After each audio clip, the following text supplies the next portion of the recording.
देखिए, मैं उपराष्ट्रपति ट्रंप को राष्ट्रपति के रूप में नहीं चुनता क्योंकि मुझे लगता है कि वो राष्ट्रपति बनने के योग्य नहीं है। ये बयान जो बाइडेन ने दिया है, उसके बाद बाइडेन के स्वास्थ्य पर सवाल उठ गए हैं। पूछा जा रहा है कि क्या बाइडेन का मानसिक स्वास्थ्य सही है।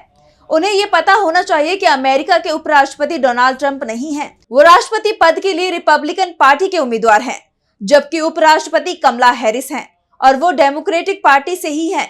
अमेरिका में जिस दल का राष्ट्रपति होता है, उसी दल का उपराष्ट्रपति भी होता है, क्योंकि दोनों का चुनाव एक साथ होता है। लेकिन अमेरिका के राष्ट्रपति जो बाइडेन बड़ी चूक कर गए।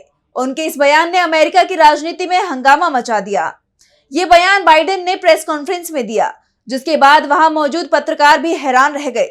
इसके बाद डेमोक्रेटिक पार्टी के नेता ही मानने लगे हैं कि बाइडेन अगर राष्ट्रपति पद का चुनाव लड़ेंगे तो हार तय है। अब उन्हें राष्ट्रपति पद की उम्मीदवारी से हट जाना चाहिए। हम लोगों ने ही उन्हें राष्ट्रपति पद के लिए नॉमिनेट किया है और अब हम चाहते हैं कि बाइडेन खुद ही दौड़ से हटने का ऐलान कर दें। आखिर बाइडेन के इस बयान के बाद से अचानक क्यों उन पर उम्मीदवारी की दौड़ से हटने का दबाव बनने लगा है? इसके पीछे सबसे बड़ा कारण है कि बाइडेन की पिछले 20 दिनों में ये पहली गलती नहीं है, बल्कि वो लगातार ऐसे संकेत दे रहे हैं जो बता रहे हैं कि वो थके हुए हैं। वो बात अलग है कि इसे वो स्वीकार करने को तैयार नहीं है और दावा कर रहे हैं कि वो ही ट्रंप को चुनाव हराएंगे।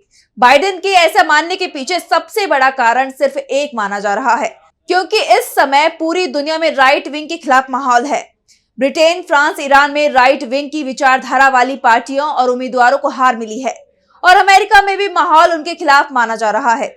लेकिन बाइडेन क्या डोनाल्ड ट्रंप को चुनाव हरा पाएंगे? इस पर जरूर सवाल उठ रहे हैं। ट्रंप रिपब्लिकन पार्टी की तरफ से उम्मीदवार है। शुरुआत में तो बाइडेन और ट्रंप के बीच मुकाबला बराबरी का माना जा रहा था। 28 जून को ट्रंप और बाइडेन के बीच हुई सीधी डिबेट के बाद माहौल बदल गया, क्योंकि बहस में ट्रंप बेहद आक्रामक दिखाई दिए, तो वहीं बाइडेन बार बार लड़खड़ा रहे थे। इसके बाद जो सर्वे सामने आए, उसमें ट्रंप को बाइडेन के ऊपर 6 अंकों की बढ़त बताई गई और इसके बाद से ही डेमोक्रेट चिंता में दिखाई दे रही है।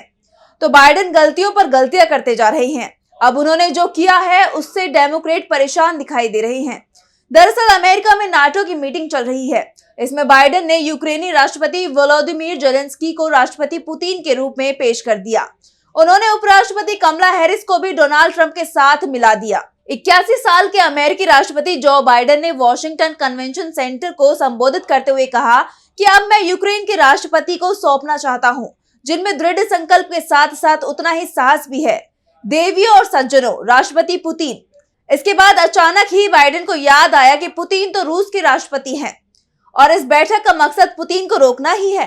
इसके बाद उन्होंने खुद को संभाला और बोले, राष्ट्रपति पुतिन को हराने जा रहा हूं। राष्ट्रपति जेलेंस्की, मैं पुतिन को हराने पर बहुत ध्यान केंद्रित कर रहा हूं। लेकिन बाइडेन के बयान पर अमेरिका में हंगामा तो मच ही चुका था। बाइडेन इसे थामने के लिए प्रेस के सामने पहुंचे। इस दौरान उनकी जुबान एक बार फिर से लड़खड़ा गई।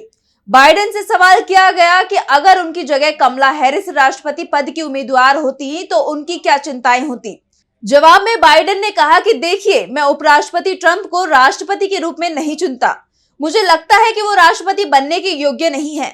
बाइडेन के बयान के बाद अब डेमोक्रेट जल्द ही राष्ट्रपति चुनाव को लेकर फैसला ले सकते हैं, क्योंकि अमेरिका में एक और सर्वे रिपोर्ट सामने आई है, जिसमें बताया गया है कि कमला हैरिस डोनाल्ड ट्रंप को चुनाव हरा सकती है। लेकिन बाइडेन चुनाव लड़ते हैं तो बुरी तरह से हारने जा रहे हैं। अब अमेरिका की डेमोक्रेटिक पार्टी जल्द ही इस पर फैसला कर सकती है। समय कम बचा हुआ है, इसलिए फैसला भी जल्द ही करना होगा। देर से बदलाव किया गया तो कमला हैरिस भी ट्रंप के सामने कमजोर पड़ सकती है।